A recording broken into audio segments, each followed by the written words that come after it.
शुक्रवार को उदयपुर पुलिस के हाथ बड़ी सफलता लगी है। पुलिस ने 2 महीने पहले उदयपुर के प्रतापनगर थाना क्षेत्र के सुंदरवास स्थित मनप्पुरम गोल्ड लोन के ऑफिस से 23.5 किलो सोना चुराने वाले 5 बदमाशों में से 2 को गिरफ्तार कर लिया है। शुक्रवार को उदयपुर रेंज के पुलिस महानिरीक्षक प्रफुल्ल कुमार ने 29 अगस्त को हुई उदयपुर के इतिहास की अब तक की सबसे बड़ी और सनसनीखेज डकैती की वारदात का शुक्रवार को पुलिस लाइन कॉन्फ्रेंस हॉल में प्रेस वार्ता कर खुलासा किया।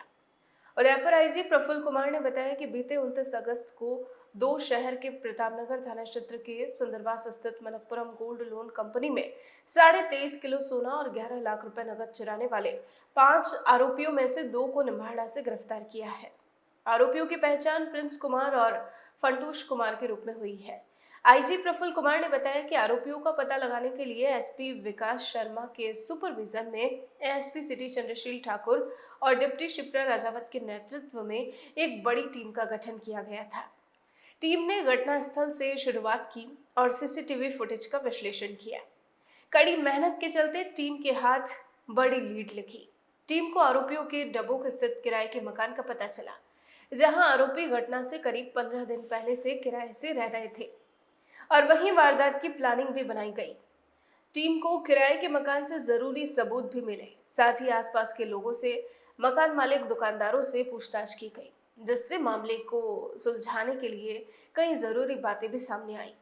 इस पर टीम सीसीटीवी फुटेज के आधार पर अभियुक्तों का वारदात करने के बाद ग्रामीण रास्तों के जरिए नीमच और उज्जैन होते हुए दिल्ली पहुंचना और वहां से ट्रेन से पटना पहुंचने की जानकारी मिली। साथ ही आरोपियों के सीसीटीवी फुटेज भी मिले, जिससे स्पष्ट हुआ कि वारदात को अंजाम देने वाले अभियुक्त बिहार के रहने वाले हैं और वारदात के बाद पटना निकल गए। इस पर एसपी विकास शर्मा जिला और एसपी सिटी चंद्रशील ठाकुर के नेतृत्व में प्रतापनगर थानाधिकारी दर्शन सिंह, अंबा माता थानाधिकारी रविंद्र चारण, सुखेड़ थानाधिकारी संजय शर्मा और पुलिस निरीक्षक दिलीप सिंह की टीमें बिहार के विभिन्न स्थानों पर भेजी गई और टीम को वारदात में शामिल प्रिंस कुमार और फंटूश कुमार के बारे में जानकारी मिली। आईजी प्रफुल्ल कुमार ने बताया कि आरोपियों की पहचान करने में पटना एसटीएफ के एसपी राजीव रंजन और इंस्पेक्टर अलय की अहम भूमिका रही, जिस पर टीम ने गुरुवार को दोनों आरोपियों को निम्बाड़ा से धर दबोचा। प्रिंस कुमार के कब्जे से वारदात में डराने के लिए इस्तेमाल की गई एक पिस्टल और 2 कारतूस बरामद हुए। फिलहाल पुलिस आरोपियों से वारदात में शामिल अन्य आरोपियों के लिए पूछताछ कर रही है और वारदात में लूटे गए सोने के जेवरात और नकद रुपयों की बरामदगी की भी कोशिश जारी है। एक्सटेंसिव रेकी के दौरान ये प्रत्येक व्यक्ति के जो प्रत्येक स्टाफ है, जो फाइनेंस कंपनी है, वो वहाँ ग्राहकों की आमद रफ्त का क्या पैटर्न है, किस समय कम भीड़ रहता है, किस समय स्टाफ थोड़े से रिलैक्स रहते हैं, किस समय घटना कारित करने पे रिएक्शन टाइम ज़्यादा लगेगा, ऐसे वॉच किया गया इनके द्वारा। ये इनके पूछताछ में सामने आया है और करीब जो हमारी घटना है 29 अगस्त की, उससे करीब 15 दिन पहले इन्होंने यहाँ आकर के एक कमरा किराए पे लिया। कॉलेज स्टूडेंट बन के ये उस मकान में रहे।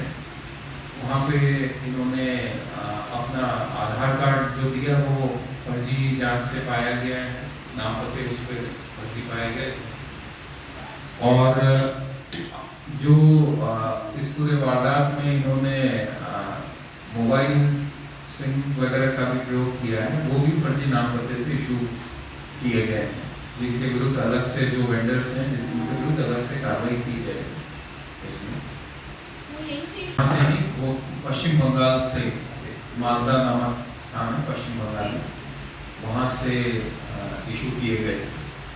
15 दिन ये स्टूडेंट बन करके रहे और उस दौरान भी इन्होंने आकर के यहाँ एक्सटेंसिवली रेकी किया, जो मैंने बताया कि पूरा जो किस समय सबसे उपयुक्त रहेगा। दूसरा, ये जो गोल्ड लोन कंपनीज हैं उनकी जो वर्किंग है, उनके जो सेफ्टी प्रोसीजर है, जो सेफ्टी मेजर्स हैं, उससे भी इन लोग भली भांति वाकिफ हैं। उसके बारे में भी इनको जानकारी थी। वारदात के दौरान इन्होंने जो जीपीएस ट्रैकर्स होते हैं उनको भी डीएक्टिवेट किया। उसके लिए अलग से ही अपने साथ उपकरण लेकर के आए थे कि जो यहाँ पे डिपॉजिटेड गोल्ड है उसमें यदि कोई जीपीएस ट्रैकर लगा हो तो उसको डीएक्टिवेट कर सकें। जो इनका सेफ्टी मैकेनिज्म है, जो अलर्ट सिस्टम है, जो मैनेजर और अन्य कर्मचारियों के पास रहता है, उस सिस्टम से ये वाकिफ थे और सबसे पहले इन्होंने आते प्रिकॉशन ये लिया, मैनेजर को और अन्य स्टाफ को धमकाया कि उस सिस्टम्स को एक्टिवेट नहीं करें। तो काफ़ी पेशेवर रूप से इनके द्वारा, और ऐसी भी संभावना लग रही है कि पूर्व में भी इस तरह की घटनाएं जो हैं ये कार्य करते रहे हैं। पूछताछ में ये बात सामने आई है कि इससे पहले इन्होंने ओडिशा में भी अटेम्प्ट किया था, तो कोई 6-7 अगस्त के आसपास। तो वहाँ किसी कारणवश ये सक्सेसफुल नहीं हो पाए थे। वहाँ भी इनका मूवमेंट ट्रैक हुआ और वारदात कारित करने के बाद ये पांचों व्यक्ति अलग अलग निकले। अब इन्होंने जो कच्चे रास्ते हैं ज़्यादातर उनका प्रयोग किया और नीमच उज्जैन के रास्ते होते हुए दिल्ली गए। दिल्ली से फिर ये बाई ट्रेन पटना गए। बीच में नीमच के बाद ये सारे लोग अलग अलग हो गए और उसके बाद जो बाकी 3 अभियुक्त हैं उससे इनका अभी संपर्क नहीं हुआ है। पूछताछ में ये बात सामने आई है कि इस वारदात को कारित करने के लिए इनको कैश दिया गया था और जो उनमें से जो व्यक्ति है, 5वां व्यक्ति है, वो सारा जो लूट का माल है उसके साथ वो अलग यहाँ इनसे अलग होकर के चला गया था। और फिर कोई एक नियत समय के बाद सेटल सारे जो पुलिस की कार्रवाइयाँ, छानबीन, भाग और सेटल हो जाती है, उसके बाद फिर इनको वापस मैसेज मिलता है कि इनको कहाँ एकत्र होना है और फिर आगे जो फर्दर की भी जो इस तरह की इनको और बेनिफिट्स मिलने वो दिए जाते हैं। तो संक्षिप्त में अभी यही है कि 2 व्यक्ति अभी अरेस्ट हुए हैं। इनके पास प्रिंस कुमार के पास है वो पिस्टल और 2 कारतूस हमने बरामद किए हैं, जो घटनाक्रम के समय भी इसने बताया कि ये पिस्टल लेकर के वो इंटर हुआ था।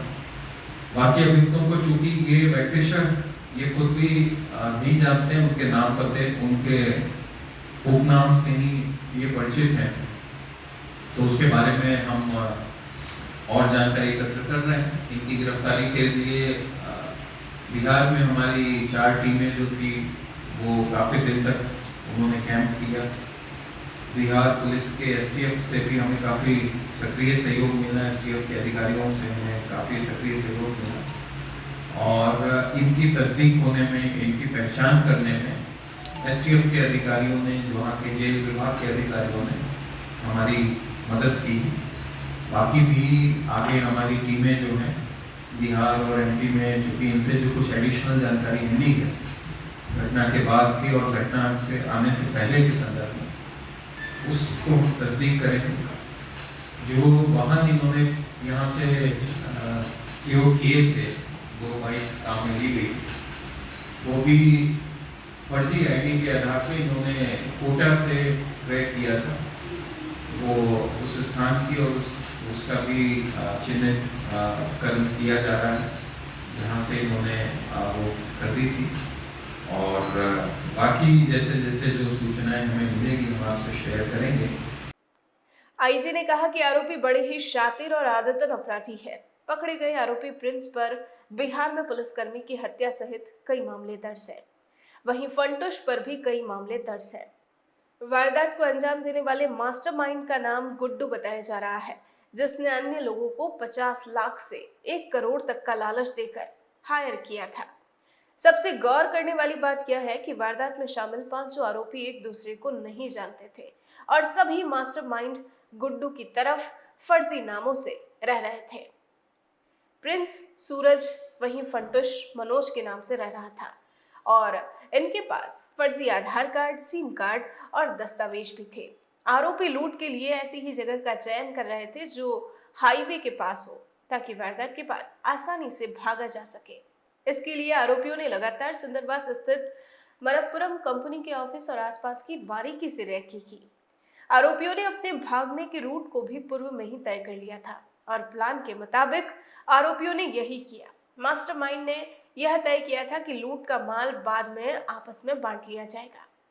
गिरफ्तार हुए दोनों आरोपियों का अन्य तीनों से कोई संपर्क नहीं है, क्योंकि वारदात के बाद नीमच से वे उनसे अलग हो गए थे। ऐसे में पुलिस के लिए आगे भी कई बड़ी चुनौतियां आने वाली है। आईजी का कहना है कि पुलिस वारदात में शामिल अन्य आरोपियों को भी शीघ्र ही गिरफ्तार कर लिया जाएगा। आरोपियों को पकड़ने में Darshan Singh, Ravindra Charan, Sanjay Sharma, Shyam Singh Ratnu, Ramsumer Meena, Hanuvant Singh, Dalpat Singh, Dilip Singh, Feliram, Amit Kumar, Patna STF inspector K Alayvats, head constable Mohammad Akhtar, Sukhdev, constable Kartar Singh, Shravan Kumar, cyber cell से लोकेश, उपेंद्र सिंह, अनिल पुनिया, प्रहलाद और फिरोज खान सहित कई लोग शामिल थे।